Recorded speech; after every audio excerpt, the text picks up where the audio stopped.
On raconte qu'au XVIIIe siècle, un instituteur voulant gagner un peu de temps et de tranquillité demanda à ses élèves d'additionner tous les nombres de 1 à 100. En quelques minutes seulement, le jeune gosse s'écria 5050. Mais comment avait-il trouvé le résultat aussi rapidement? Il justifia simplement de la manière suivante.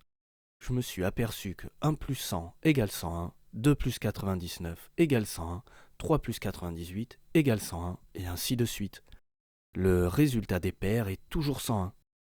La dernière addition est 50 plus 51 égale 101. Il faut donc faire 50 additions de cette sorte. Et 50 fois 101 égale 5050. Pour résoudre facilement n'importe quel problème de ce type, il existe une technique connue des mathématiciens. On écrit la somme en miroir dans les deux sens. Puis on additionne terme à terme. Ici, 2 fois notre somme de départ est égale à 100 fois 101.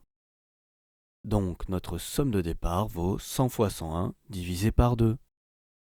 D'où la formule générale pour une somme de nombres entiers allant de 1 à n. La démarche d'Euclide nous permet de visualiser géométriquement cette astuce. Prenons la somme des entiers de 1 à 10 qu'il représenterait ainsi. L'astuce qui consiste à aligner les mêmes termes mais en ordre inverse se traduit par la superposition de deux triangles.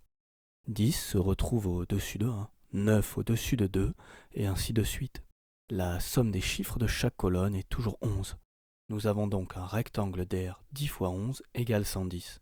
Notre triangle de départ en vaut la moitié, donc 55.